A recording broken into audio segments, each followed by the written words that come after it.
sejahtera. Yang dihormati para hakim yang bijaksana, guru-guru dan rakan-rakan sekalian. Saya, Puteri Muhammad Insyirah Datin Rahmat akan menyampaikan sebuah cerita yang bertajuk Budak Pengutip Sampah.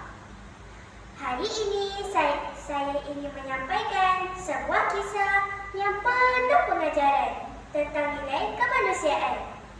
Kisah ini mengajar kita bahawa manusia tidak dinilai melalui rupa, pakaian atau pekerjaan, tetapi melalui hati dan sikapnya. Di sebuah bandar kecil, tinggallah seorang budak lelaki yang bernama Hakim.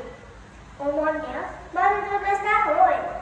Setiap hari, Hakim akan menolak sebuah tali buruk sambil mengotak botol plastik dan tintin di sekitar bandar. Ramai orang memandang rendah terhadap Hakim.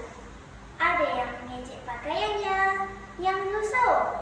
Ada juga yang menutup hidung apabila Hakim lalu di hadapan mereka. Namun, Hakim tidak pernah marah. Hakim melakukan pekerjaan itu untuk membantu ibunya di rumah yang sedang sakit. Ayahnya pula telah lama meninggalkan mereka. Wang hasil jualan barang kita semula itulah yang digunakan untuk membeli makanan dan ubat ibunya. Walaupun hidup susah, Hakim tetap pergi ke sekolah. Pada waktu pagi, dia belajar seperti murid biasa. Pada waktu petang pula, dia bekerja mengutip barang terbuang. Hakim sangat rajin belajar.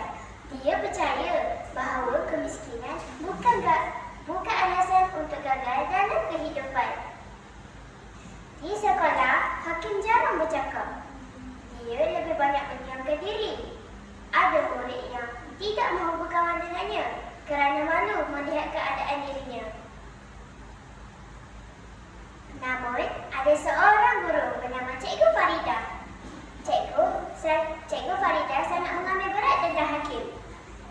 Cikgu Faridah sering melihat Hakim tertidur di dalam kelas kerana keletihan.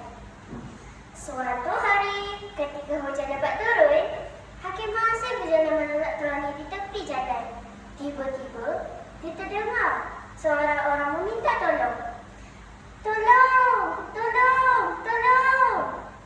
Hakim segera berlari ke arah suara itu. Rupa-rupanya, seorang budak kecil terjatuh ke dalam luka yang besar yang dipenuhi air yang sangat deras. Orang ramai hanya menjerit di tepi jalan kerana takut untuk membantu. Tanpa berfikir panjang, Hakim terus terjun ke dalam luka tersebut. Air mengalir dengan sangat deras. Tubuh Hakim beberapa kali hampir dihanyutkan oleh arus. Namun, dia tetap berusaha untuk mencapai budak kecil itu.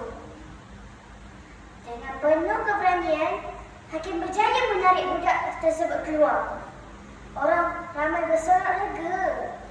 Ibu budak kecil tersebut menangis memeluk anaknya. Dia mengucapkan terima kasih berkali-kali kepada Hakim.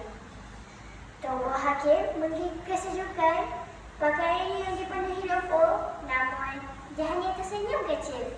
Lalu, dia ingin meneruskan pekerjaan seperti biasa. Pada ketika itu, ramai orang mula sedar bahawa budak yang selama ini dipandang hina sebenarnya mempunyai hati yang sangat mulia.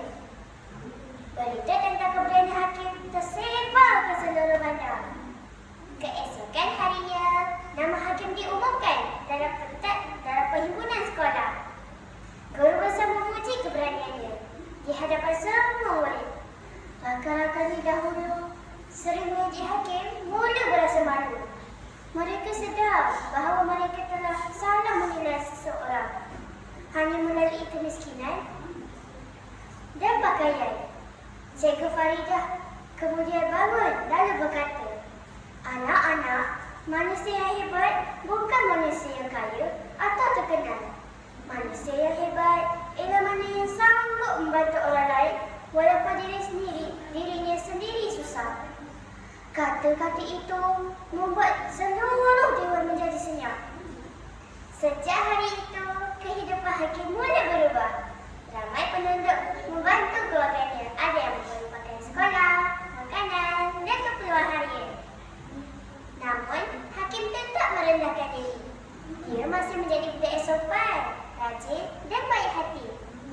Hadirin sekalian, kisah Hakim mengajar kita bahawa setiap manusia tidak mempunyai nilai dan maruah. Jangan sesekali memandang rendah, memandang hina kepada orang miskin, orang susah atau orang bekerja kecil. Kadang-kadang, manusia yang paling sederhana itulah mempunyai hati yang sangat besar. Sebagai manusia, kita perlulah belajar menghormati orang lain, membantu mereka yang memerlukan dan bersyukur dengan apa yang kita miliki. Ingatlah, kebaikan tidak memerlukan kekayaan.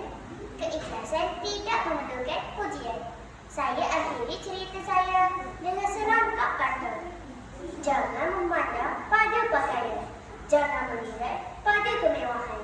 Pandanglah hati dan keikhlasan. Itulah nilai sebenar seorang insan.